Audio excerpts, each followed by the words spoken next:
Yeah, I do feel quite nervous because I don't know what I'm going into. A little bit nervous. Yes, I don't know what her children will be like. How will two primary teachers fare when, never having previously met, they swap classrooms?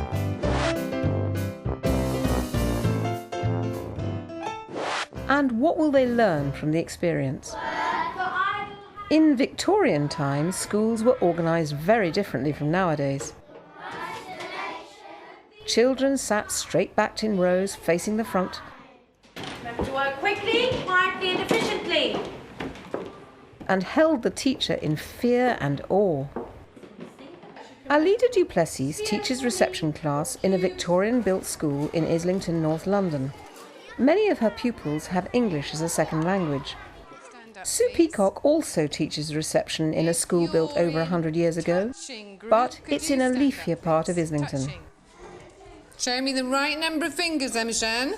The sort of theory behind it is that there are 6 areas of the curriculum in the foundation stage, and that the classroom would match all the areas of the curriculum.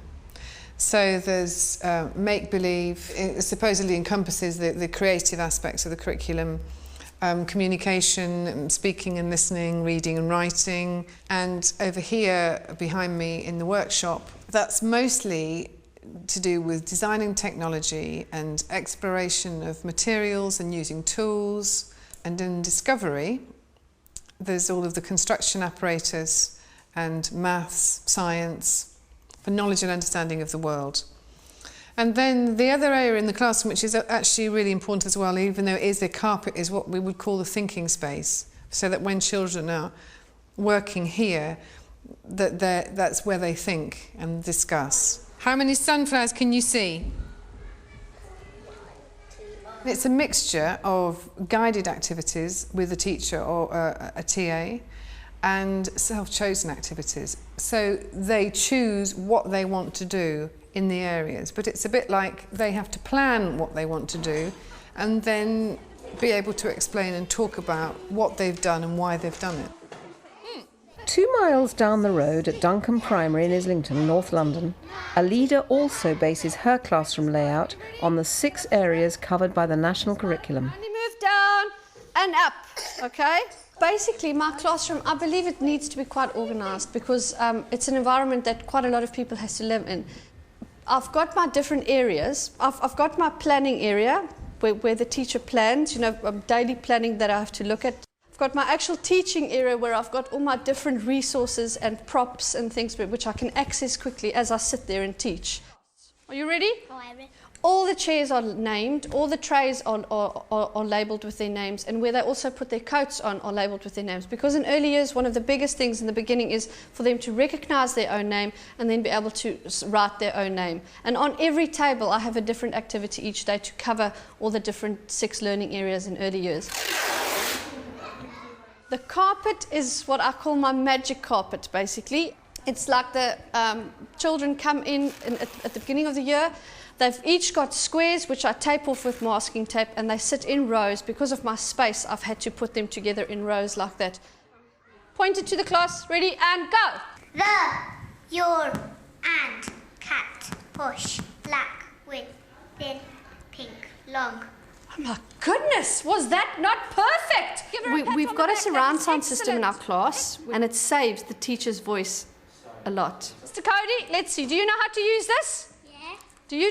We put it round your head and you hold it there. And. Look at the word. Cat. That's it. Push. Excellent. At Thornhill Primary, they've embarked on an ambitious horticultural project, turning some dead tarmac space into a little garden. Its creation has inspired Sue's pupils in their work. In the workshop at the moment, there's a big display about the outside space, and it's their garden plans, and there are notes on there about what they would like in the space and the sorts of plants and the sorts of artefacts they would like.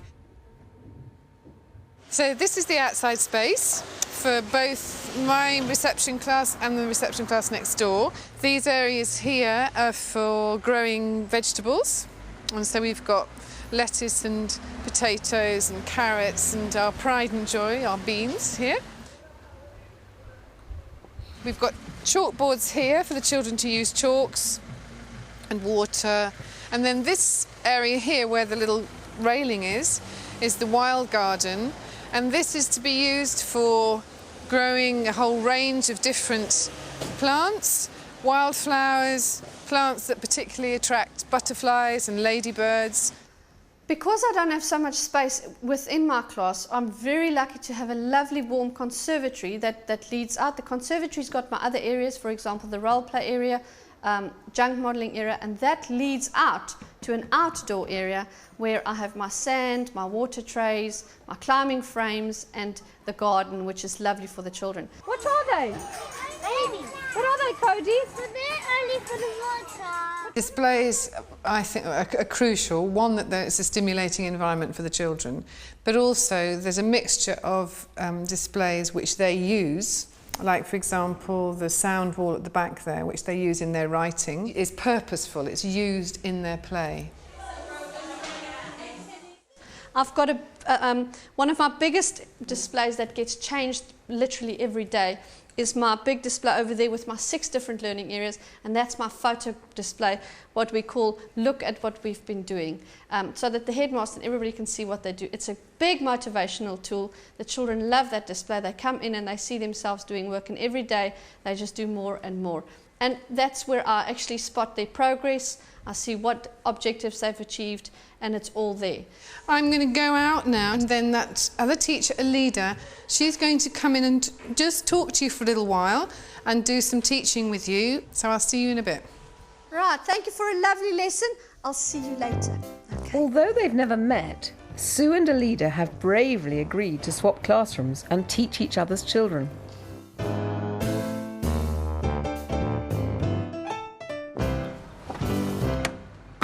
Are they looking forward to it or feeling apprehensive?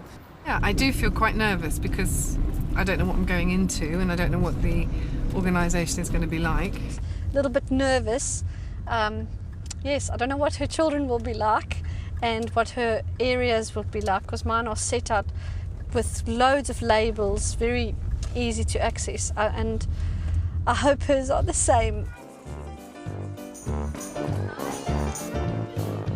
Having to teach in someone else's classroom may encourage both teachers to look afresh at their own classroom organisation and make changes if necessary. Hi. Gosh, it's well-behaved children. Any of you, when you get up, do you ever hear birds when you get up? Yeah. Do you? I don't. I do. Now, if you want him to sing, you just have to press him there. See if you can make him sing. Oh, fantastic. You need to be looking at me and you need to be thinking. Think about what you can make or draw or build that would help to keep him safe. How's your tower coming on? I'm gonna make a tool. How? To make all of the trees alive and then cat park inside. Show me then. Robin can. Show me. Just before I go, he made... Can you tell them what you made? A little tap. This. Tell them what it is. A tower. It's a tower. Now put the robin up on the tower. Okay. And why did you make a tower? Because it keeps the cat climb up. That's right, because the cat, it's so high that the little cat can't climb up to get the robin.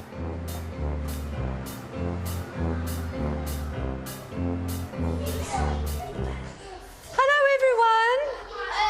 Hello, can you turn around and face the leader? Turn around and face the leader. Then I'm going to ask you another thing. Can you all come a little bit closer? Because we're going to look at the whiteboard. Okay, come a little bit closer. So, hello, Alfie. Ooh.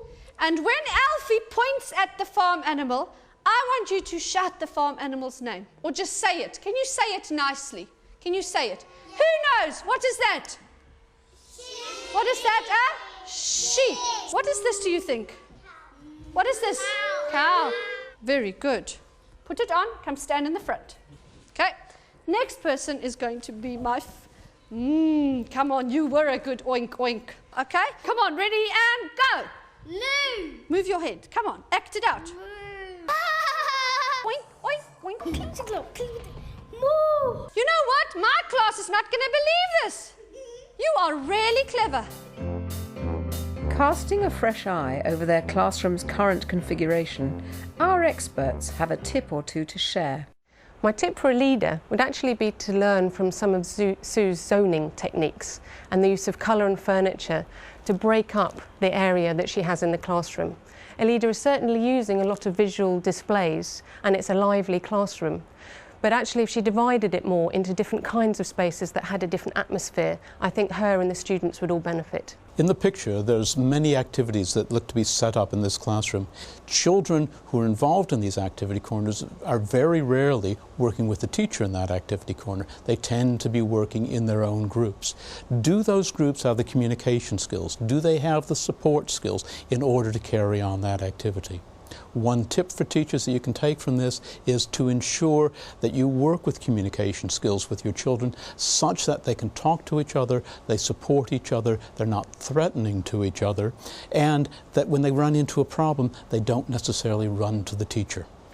I thought, in fact, the most effective area was their central carpet, that red carpet for thinking.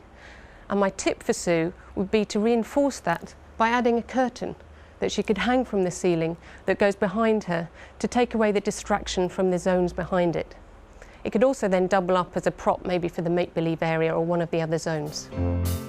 Following the swap, Sue and a leader meet for the first time to discuss what they've gained from the experience and whether they have any tips for each other. I don't know if I could give you a tip, but what I did find was the interactive whiteboard. I would have liked to have had it more central, but I think our teaching styles are quite different. My tip for you would be to do with how the children's learning resources are organised in the classroom. In that, at the moment, although they're well organised, it seems to be a bit scattered for them, and you and your assistant have to spend quite a lot of time putting things out and putting them back and so on. Whereas I think that if they could be organised so the children could access them, it would be more beneficial for them, but also it would be beneficial for you too.